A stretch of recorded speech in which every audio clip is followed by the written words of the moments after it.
వెంకపురం లక్ష్మయ్య బావమరి ఇరవల్ రామచంద్ర కూడా మనతోనే ఉన్నాడు మొదటి నుంచి కూడా. సర్దగాని మల్లయ్య ఎస్ మల్లయ్య గారు ఎంపీటీసీ ఇక్కడే ఉన్నాడు. తర్వాత బి మల్లారెడ్డి వెంకట నర్సరెడ్డి వాళ్ళ కొడుకు బి మల్లారెడ్డి గారు. కోడిగుడ్ల యాదయ్య పాపం ఈ బిల్డింగ్ కట్టినాడు. ఈ ఒడ్ల చంద్రయ్య మామ, ఒడ్ల కృష్ణయ్య, కోడిగుడ్ల యాదయ్య వీళ్ళు తెల్లారి వరకు ఈ భవనము పైన స్లాబ్ వేసేటప్పుడు మొత్తం ఈ భవనం పైననే ఉండి పనిచేసినటువంటి వాళ్ళు. తర్వాత ఇల్టప్ కరుణాకర్ రెడ్డి గారు, సాకల్ సత్తయ్య మొన్నటి వరకు గ్రామ పంచాయతీ వర్కర్గా పనిచేసిన ఆయన. కృష్ణపురం సత్తయ్య పాపం ఇవాళ 2 కాళ్ళు తీసేయబడి చాలా ఇబ్బందులలో ఉన్నాడు. 2-3 సార్లు పోయి మేము మాట్లాడి రావడం కూడా జరిగింది ఆయన. తర్వాత కోడిగుడ్ల యాదయ్య అని చెప్పినాను. కోడిగుడ్ల యాదయ్య కూడా మన పార్టీతో కృష్ణయ్య ఉన్నాడు. యాదయ్య కూడా మన పార్టీతో మొత్తం సంబంధం కలిగి ఉన్నాడు. ఇట్లా చనిపోయిన వారు ఒక తరం పోయింది.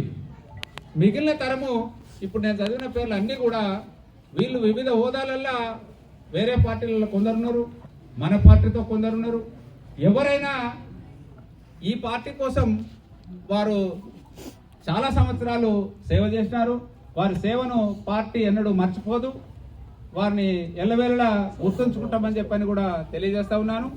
అలాగే నా విజ్ఞప్తి ఏంటంటే, ఇంత చరిత్ర కలిగినటువంటి కమ్యూనిస్టు పార్టీ సరే వివిధ కారణాలతో మరి ఈ పార్టీని ఏర్పాటు చేసినటువంటి పెద్దలు బాలకృష్ణారెడ్డి గారు సిపిఐ నుంచి వెళ్ళి ఆయన సిపిఎం ఏర్పాటు చేసిన తర్వాత మనకు ఒక ఇబ్బందికర పరిస్థితి ఏర్పడ్డది. ఎందుకంటే మండల స్థాయిలో మనం అన్ని గ్రామాలలో బాలకృష్ణారెడ్డి గారి ద్వారానే పార్టీ శాఖలను ఓపెన్ చేసుకోవడం జరిగింది. ఎప్పుడైతే బాలకృష్ణారెడ్డి గారు సిపిఐ నుంచి వెళ్ళి ఆయన సిపిఎం ఏర్పాటు చేసిండో ఆ సందర్భంలో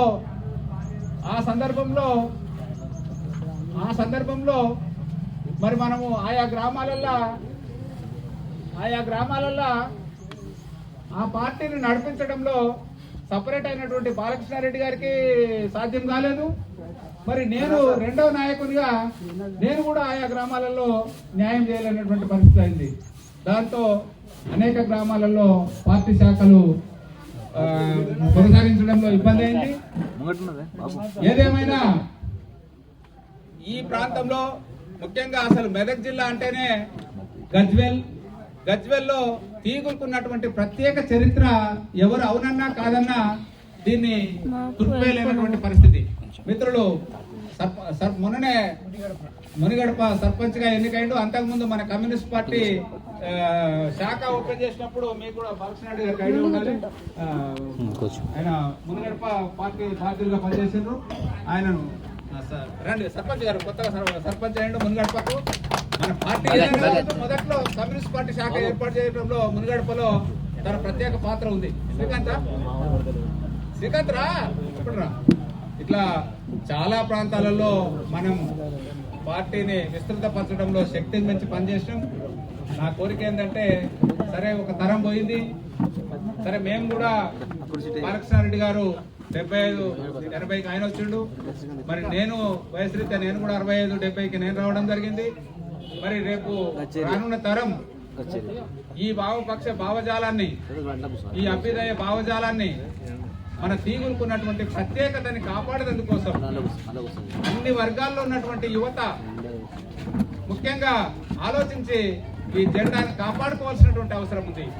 ఈ జెండా అంటే మనకు ఒక రక్షణ. ఇది ఏ ఒక్క వర్గమో కాదు, దోపిడీకి గురవుతున్నటువంటి అన్ని వర్గాలకు రక్షణ ఇచ్చేది కమ్యూనిస్ట్ పార్టీ ఎర్ర జెండా మాత్రమే. కాబట్టి ఇవాళ దురదృష్టం ఏంటంటే ఎర్ర జెండా కూడా అనేక చీలికలు పేలికలై కొంచెం దేశవ్యాప్తంగా ఇబ్బందులు ఎదుర్కొంటున్నటువంటి మాట వాస్తవం. కానీ ప్రపంచంలో జరుగుతున్నటువంటి కమ్యూనిస్టు పార్టీ మార్పుల్లో భాగంగా మన దేశంలో కూడా కమ్యూనిస్టుల ఐక్యత అవసరం అని చెప్పని ప్రతి సామాన్యమైనటువంటి వ్యక్తి కోరుకుంటున్నటువంటి పరిస్థితి ఇవాళ ఉన్నది. ఎందుకంటే చీలికలు అయినా కొద్దీ మనం బలహీనమవుతున్నట్టుగా ఎన్నికలు కనిపిస్తా ఉన్నాయి. ఇలా ఏదానికైనా ఎన్నికలే ప్రాతిపదికమైనటువంటి పరిస్థితి వచ్చింది. కాబట్టి కొంత ఇబ్బందికరమైనటువంటి పరిస్థితి ఉన్నది. అందుకోసమని రానున్న రోజులలో చీలికలు పేలికలుగా అయినటువంటి కమ్యూనిస్టులు ఒకవేళ ఐక్యం కాలేకపోతే భారతదేశం యొక్క ప్రజలకి మనమే నష్టం చేసిన వాళ్ళుగా అయ్యేటువంటి పరిస్థితి ఉన్నది. కారణం ఏంటంటే ఇవాళ కేంద్రంలో ఉన్నటువంటి భారతీయ జనతా పార్టీ ప్రభుత్వం మరి నక్సలైట్స్ చేసే ఉద్యమం ఒక సామాజిక మార్పు కోసం జరిగే పోరాటంగా కాకుండా దాన్ని ఒక తీవ్రవాద పోరాటంగా భావించి వాళ్ళని నిర్మూలించేటువంటి చర్యలు తీసుకుంటా ఉన్నది. అందులో సరే యుద్ధం చేస్తున్న వాళ్ళతో అంటే పోరాటం చేసేటువంటి విప్లవ గ్రూపులతో తగాదా పడుతుందంటే బాధ లేదు, అది వేరు. కానీ ఇప్పుడు దురదృష్టం ఏంటంటే వాళ్ళ గురించి మాట్లాడితే అర్బన్ నక్సలైట్స్ అనే పేరుతోని అసలు వాళ్ళ పేరెత్తగినటువంటి పరిస్థితి వాళ్ళ దేశంలో స్టార్ట్ అయింది. నిన్ననే మీరు ఈ మధ్యలో చూసుంటాము, మన ఇన్నయ్య గారిని అరెస్ట్ చేసి తీసుకుపోవడం జరిగింది కేంద్ర సైన్యం. అంటే ఆయన మొన్న ఒక ఆయన నక్సలైట్ చనిపోతే ఆయన సావుకేదో హాజరై అడుగు 2 మాటలు మాట్లాడిండని ఆయన నక్సలిస్ట్ భావాల్ని వ్యాప్తి చేసేందుకు ప్రయత్నం చేస్తున్నారని ఇన్నయ్య గారిని అరెస్ట్ చేసిండ్రు. అంటే ఇది ఒక సంకేతం మాత్రమే. రానున్న రోజులలో ఈ దేశంలో కమ్యూనిస్టు భావజాలాన్ని అనేక ఇబ్బందులకు గురి చేసేటువంటి కుట్ర జరుగుతూ ఉన్నది. దీన్ని ఛేదించాల్సినటువంటి అవసరము విద్యావంతులు, మేధావులు, అభ్యుదయవాదులు అయినటువంటి మన అందరి యూత్ పైన ఉన్నది.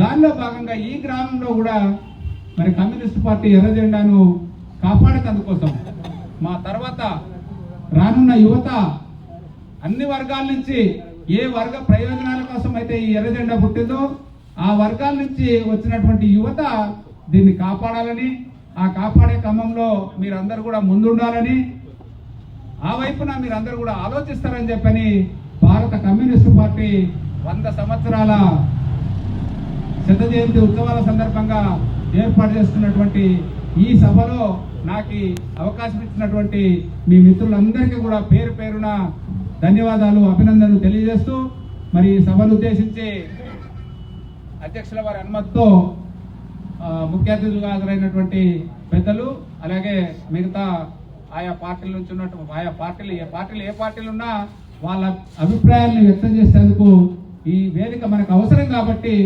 వాళ్ళని కూడా వాళ్ళ అభిప్రాయాలు తెలియజేయాల్సిందిగా కోరుతూ నాకు ఈ అవకాశం ఇచ్చిన అధ్యక్ష వర్గానికి ధన్యవాదాలు, కృతజ్ఞతలు తెలియజేస్తూ ముగిస్తా ఉన్నాను. Thank you.